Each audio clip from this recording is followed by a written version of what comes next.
Good morning everyone. ഇന്നത്തെ business ടോക്കിൽ actually നമ്മൾക്ക് എല്ലാവർക്കും എന്തിനാണൊരു സൈഡ് ലൈൻ ഇൻകം, ഒരു സെക്കൻഡ് ജോബ്? മെയിനായിട്ട് എസ്പെഷ്യലി നോർത്ത് അമേരിക്ക അല്ലെങ്കിൽ യൂറോപ്പ് അങ്ങനെയുള്ള കൺട്രികളിൽ ജോലി ചെയ്യുന്ന ആൾക്കാർക്ക് മെയിനായിട്ട് എന്താണ് why you need a second line income or like a plan B. So മെയിനായിട്ട് പറയാൻ ഉദ്ദേശിക്കുന്നതെന്ന് പറഞ്ഞു കഴിഞ്ഞാൽ നമ്മളെപ്പോഴും ഒരു റെയിനി ഡേ സേവിങ്സ് നമ്മളെപ്പോഴും നമ്മൾ പണ്ട് മുതലേ പറയാറുള്ളതാണ്. പക്ഷെ നമ്മളിങ്ങനെ ഒരു കൺട്രിയിൽ വരുമ്പോൾ നമുക്ക് ആക്ച്വലി എന്താ പറ്റുന്നതെന്ന് പറഞ്ഞു കഴിഞ്ഞാൽ നമ്മൾക്ക് the life style is totally different, your expectations are really high and your income is not matching with what your expenses are.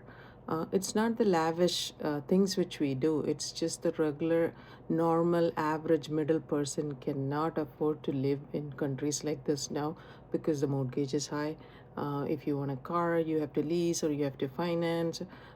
Also, if you have bills like your gas bill, your electricity bill, all the other kinds of bills are actually like when you tally it end of the month, you might not be able to reach where you want to be reaching.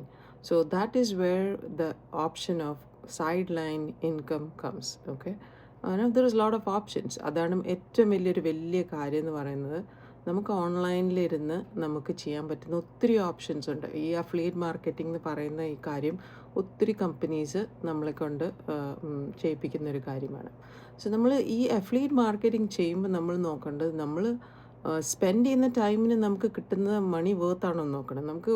നമ്മൾ products cell ചെയ്യുന്നത് Amazon വഴി അല്ലെങ്കിൽ എന്തെങ്കിലും other platform വഴിയൊക്കെ നമ്മൾ ചെയ്യുന്നത് small ticketed price ഉള്ള items ആണെങ്കിൽ നമുക്കൊരു ബെനിഫിറ്റും ഇല്ല. നമ്മൾ സ്പെൻഡ് ചെയ്യും, നമ്മൾ ഓൾറെഡി 9 to 5 ജോലി ചെയ്യുന്ന ആൾക്കാരാണെങ്കിൽ നമ്മുടെ side hustle should be like so stressful. അപ്പോൾ നമ്മൾ ഹൈ ടിക്കറ്റഡ് പ്രൈസ് ഉള്ള പ്രോഡക്ട്സ് അങ്ങനെ ഒരു കമ്പനിയായിട്ട് അഫിലിയേറ്റ് ചെയ്യുമ്പോൾ what you would get is like you get good commissions. So അതാണ് മെയിനായിട്ട് നമ്മൾ നോക്കുന്നത്. അങ്ങനെ സൈഡ് ലൈൻ ഹസൽ നോക്കുന്ന ആൾക്കാരാണെങ്കിൽ definitely this is N option for you. Okay, അത് ഞാൻ പറഞ്ഞ ഡിഫറൻസിൻ്റെ വ്യത്യാസം എന്താണെന്ന് വെച്ചാൽ നമ്മൾ ശരിക്കും പറഞ്ഞു കഴിഞ്ഞാൽ നമ്മൾ വയസ്സായിട്ട് ചൂസ് ചെയ്യണമെന്നാണ് പറയുന്നത്. അതുകൊണ്ട് നമുക്കൊരു സൈഡ് ഹസൽ ഇൻകം ആവശ്യമുള്ള ആളാണെങ്കിൽ ഡെഫിനറ്റ്ലി ചെക്ക് ദിസ് ഔട്ട്. എൻ്റെ പേജ് ഞാനിവിടെ കൊടുത്തിട്ടുണ്ട്, അല്ലെങ്കിൽ എനിക്ക് എൻ്റെ ഫോണിൽ കണക്ട് ചെയ്യുകയോ എന്നെ മെസ്സഞ്ചറിൽ കണക്ട് ചെയ്യുകയോ ചെയ്യാം നിങ്ങൾക്ക്. ഓക്കെ, www.bgpaul.com എന്നാണ് എൻ്റെ വെബ്സൈറ്റിൻ്റെ പേര്. നിങ്ങളുടെ പേര് അതിനകത്ത് രജിസ്റ്റർ ചെയ്യാം, നിങ്ങളുടെ ഇമെയിൽ അല്ലെങ്കിൽ എനിക്ക് അയച്ചു തരാം, എങ്ങനെ വേണമെങ്കിലും നിങ്ങൾക്ക് രജിസ്റ്റർ ചെയ്യാം.